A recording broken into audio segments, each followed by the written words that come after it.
Sir আমার একটা অনুরোধ এটাই যে কিছু সংখ্যক মানুষ চুরি করেছে, সেই চুরির দায় পশ্চিমবাংলার 2 কোটির অধিক মহিলাদের ঘাড়ে চাপাবেন না। আমরা যেখানে তৃণমূল আছে আর দুর্নীতি হবে না, এটা আমরা কোনোদিনই ভাবতে পারি না। যেখানে তৃণমূল সেখানেই দুর্নীতি, আর যেখানে দুর্নীতি সেখানে তৃণমূলের উপস্থিতি আছে।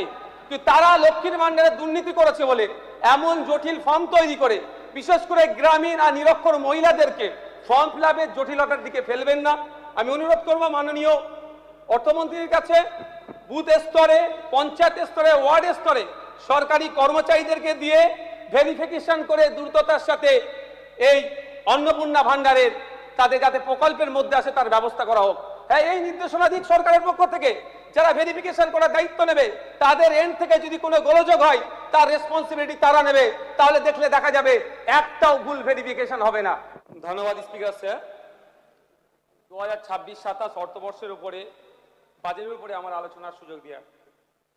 স্যার প্রথমেই বলি, 2026 নির্বাচনে বিজেপির পক্ষ থেকে যে ভরসার শপথ নামে যে প্রতিশ্রুতিপত্র দেওয়া হয়েছিল, এই বাজেটে আমরা দেখলাম অনেক কিছুই সেখানে এখনো অনুপস্থিত। যেমন স্যার বলা হয়েছিল চাকরির ক্ষেত্রে ইশতেহারে লেখা ছিল অতীতে বিলুপ্তি করে যে সমস্ত স্থায়ী সরকারি পদ পুনরায় চালু করা হবে, কিন্তু বাজেটে অস্থায়ী কর্মীদের স্থায়ীকরণের কোনো উচ্চবাচ্য দেখতে পেলাম না। হ্যাঁ স্যার, কিছু ক্ষেত্রে তাদের সাম্মানিক বেড়েছে, কিন্তু আবারও অনেক অস্থায়ী চুক্তিভিত্তিক যারা কর্মী আছে তাদের বাড়েনি। যেমন পঞ্চায়েতের কম্পিউটার অপারেটর, এনএসকিএফ টিচার, উচ্চ মাধ্যমিক চুক্তিভিত্তিক টিচার, কমিউনিটি হেলথ অ্যাসিস্ট্যান্ট, স্যাট, এমএসকে এসএসকে টিচার সহ অনেক সেক্টরে যারা আছে তাদের বাড়েনি। স্যার 2021 সালে ভারতীয় জনতা পার্টি তাদের প্রতিশ্রুতিপত্রতে তৃতীয় লিঙ্গের জন্য অনেক শব্দ খরচ করেছিল, কিন্তু এই 2026-এ এই অর্থের বোঝা, ঋণের বোঝা নেওয়ার পরেও একটা বড় বাজেট পেশ করেছে, কিন্তু সমাজে যারা তৃতীয় লিঙ্গের মানুষ তাদের জন্য কোনো শব্দ দেখতে পেলাম না। আমি আশা করব পরবর্তী সংযোজনীতে মাননীয় অর্থমন্ত্রী মহাশয় এই সমাজে তৃতীয় লিঙ্গে যারা আছেন তাদের জন্য বিশেষ প্যাকেজ বা কাজের ব্যবস্থা করবেন।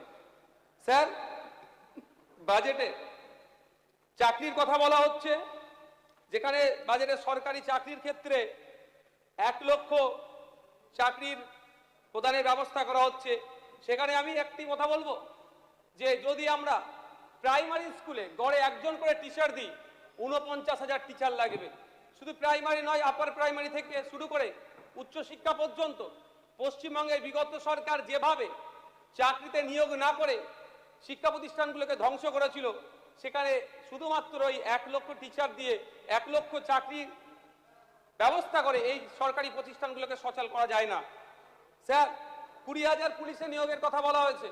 আমরা যদি একটা তথ্য দেখলে দেখা যাবে যে আমাদের ওয়েস্ট বেঙ্গলে ইউনাইটেড নেশন যে রেকমেন্ডেশন করেছে প্রতি 1 লক্ষ মানুষের জন্য 222টা পুলিশ, এবং আমাদের ভারত সরকারের bureau of police research and ডেভেলপমেন্টের যে অনুমোদিত পদ আছে 196 জন পুলিশের দেওয়ার কথা বলেছে, কিন্তু আমাদের ওয়েস্ট বেঙ্গলে মাত্র 101 জন পুলিশ। তাই 20,000 পুলিশ দিয়ে যে ব্যাপক শূন্য পদ আছে সেটা পূরণ করা যাবে না। প্রায় 2 লক্ষের অধিক অলরেডি শূন্য পদ আছে, সেটাকেও বৃদ্ধি করতে হবে। স্যার আমি পরিশেষে এই চাকরির ক্ষেত্রে আমি বলবো, যারা আমাদের পশ্চিমবাংলা সরকারের বিভিন্ন সেক্টরে অস্থায়ী চুক্তিভিত্তিক চাকরি করছে তাদের জন্য বিশেষ সংরক্ষণের ব্যবস্থা করা হোক, অন্তত 5% তাদের সংরক্ষণ করা হোক। স্যার দিয়ে নিয়ে যদি বলি, যেভাবে প্রতিশ্রুতি দেওয়া হয়েছিল সেই মতো হয়নি। আমি আশা করব সুপ্রিম কোর্টের যে গাইডলাইন বকেয়া সহ ডিএর বন্দোবস্ত করা হোক, তবে সেটা পয়লা অক্টোবর থেকে নয় স্যার, 1 জুলাই থেকেই সরকারি কর্মচারীদের ডিএর ব্যবস্থা করা হোক, সে আমি আশা করব। স্যার সংগ্রামী ভাতার কথা বলা হয়েছে, ওই নিয়ে আমি আর চর্চা করব না। অবশ্যই ভাতার থেকে বড় কথা স্যার, যারা মিথ্যা মামলা দিয়ে আমাদেরকে অন্যায়ভাবে জেল খাটিয়েছে, শ্লীলতাহানি থেকে শুরু করে বিভিন্নভাবে চুরির মামলা দিয়েছে, সেইগুলোকে খুঁজে বার করা হোক। তাদেরকে স্যার জেলে রাখলে আমরা আমাদের ভাতাটাই মনে করবো এটা শ্রেষ্ঠ।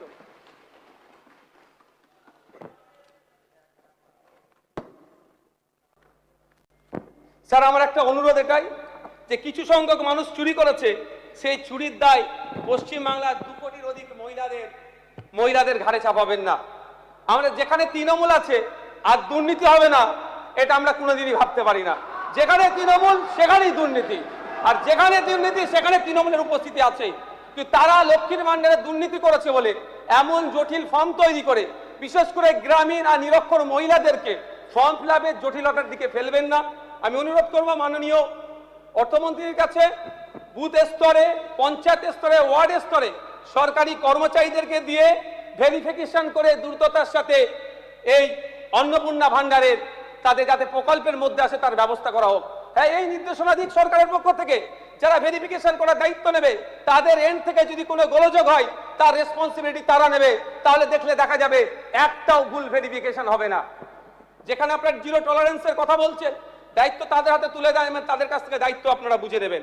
স্যার, উচ্চশিক্ষায় ড্রপ আউটের জন্য যে আপনি স্কিম নিয়ে এসেছেন অবশ্যই স্বাগত জানাবো, কিন্তু স্যার এখানে উচ্চশিক্ষা পর্যন্ত পৌঁছানোর আগে উচ্চ মাধ্যমিকের স্তরে 2024 থেকে 2025 যদি তথ্য দেখি, 1 বছরে প্রায় 3 লক্ষ ড্রপ আউট হয়েছে। তাহলে আমাদেরকে প্রথম মাধ্যমিক উচ্চ মাধ্যমিক স্তরেও যাতে ড্রপ আউট না হয় তারও পলিসি আনতে হবে। আর এই 50,000 টাকা এককালীন যে সহায়তার কথা বলা হয়েছে, আমি অনুরোধ করবো স্যার এটা অন্তত 3টে পার্টে দেওয়া হোক। এটাও তো হতে পারে যে আমি ফার্স্ট ইয়ার অ্যাডমিশন নিলাম, ফার্স্ট সেমিস্টারে অ্যাডমিশন নিলাম, অ্যাডমিশন নিয়ে 50,000 টাকা নিয়ে আমি পড়াশোনা ছেড়ে দিলাম। যেই লক্ষ্য উদ্দেশ্য নিয়ে 1000 কোটি টাকা পশ্চিম বাংলার জনগণের ট্যাক্সের টাকা বরাদ্দ করা হচ্ছে, সেই সার্থক যেন হয়। সুতরাং এটাও বিবেচনা করা দরকার, অন্তত 3টে পার্টে ওদের টাকা দেওয়ার ব্যবস্থা করা হয়। স্যার, এখানে মহিলা যাত্রীদের ক্ষেত্রে যে বিবেচনা করা হয়েছে বাসে, সেটাকে স্বাগত জানিয়ে বলবো যে বিগত বাম সরকারের আমলে প্রাইভেট থেকে শুরু করে সরকারি বাসের ক্ষেত্রে ছাত্রছাত্রীদের জন্য 50% ডিসকাউন্ট ছিল। আমাদের পশ্চিমবাংলা যে নতুন সরকার এসেছে, এই নীতিটাও নিয়ে আসা হোক, ছাত্রছাত্রীর জন্য 50% ছাড়ের ব্যবস্থা করা হোক। স্যার, উত্তরবঙ্গে স্যার চা বাগানের শ্রমিকদের জন্য টি ওয়ার্কার্স ডেভেলপমেন্ট বোর্ডের প্রতিষ্ঠা করার কথা বলা হয়েছে, অবশ্যই স্বাগত জানাই। তবে অর্নামেন্টাল চেয়ারম্যান না রাখা হয়, কারণ 2016 থেকে 2021 পশ্চিমবাংলা সরকারের উদ্যোগে ত্রিপাক্ষিক প্রায় 21 থেকে 22টা চুক্তি হয়েছিল, কিন্তু দুর্ভাগ্য চা বাগান শ্রমিকদের ন্যূনতম মজুরি তারা ঠিক করতে পারেনি। এক্ষেত্রে এটা না অর্নামেন্টাল হয়ে যায়।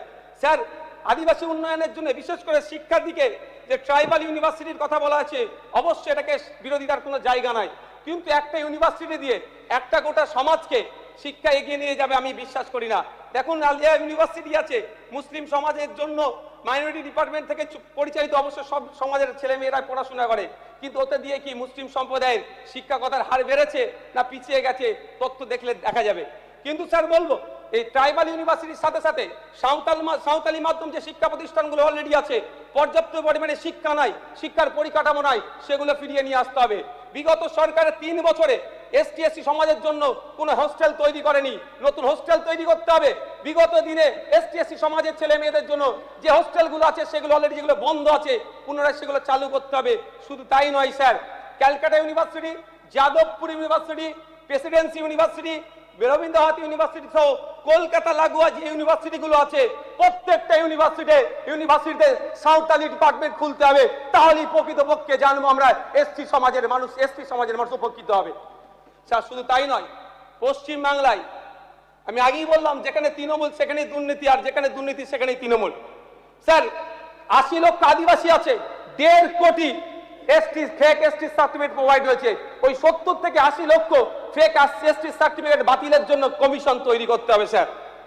স্যার, আমার বলার সময়ও যদিও খুব একটা বেশি নয়, 10 মিনিটটা খুব কম হয়ে যাচ্ছে। আমি বলবো স্যার, এখানে একটা দেখছিলাম আপনার সরকারি উদ্যোগে স্যার একটা প্রজেক্ট নিয়ে এসেছে, তীর্থযাত্রা ও ধর্মীয় পর্যটনকে সহজতর করতে গিয়ে করার জন্য একটা রুট ম্যাপ তৈরি করেছে। স্যার, আমাকে 2 মিনিট দিতে হবে স্যার, রিকোয়েস্ট করছি স্যার, 2 মিনিট। আজকে পারবো না, আজকে স্যার 2 মিনিট স্যার। তৃণমূলের বিচারিতা আমি স্যার একটু বলতে চাই এখানে, মাইনরিটিদেরকে নিয়ে স্যার, মাইনরিটিদেরকে নিয়ে যে কিভাবে নামে স্যার শোষণ করেছে আমি স্যার বলবো। স্যার আমরা দেখেছি বিগত 3টে অর্থবর্ষ যদি দেখি প্রায় 15,000 কোটি টাকা মাইনরিটিদের জন্য বরাদ্দের প্রস্তাব রেখেছে, কিন্তু এন্ড অফ দ্য ইয়ার আমরা যদি দেখি দেখা যাবে সেখানে অ্যালোকেশন তার 50% করেনি। এক্ষেত্রে আমি অনুরোধ করব, সংক্ষেপে সংক্ষেপে সংক্ষেপে প্লিজ। এখানে স্যার আমি অনুরোধ করব, যেখানে যে 2165 কোটি টাকার কথা বলা হয়েছে, এটা 100% কাজ হোক, মাইনরিটিদের স্বার্থ হোক এবং ফান্ড যাতে Please, বৃদ্ধি করা হোক, stop করুন, তারও stop আমি করুন। অনুরোধ করব। স্যার আমরা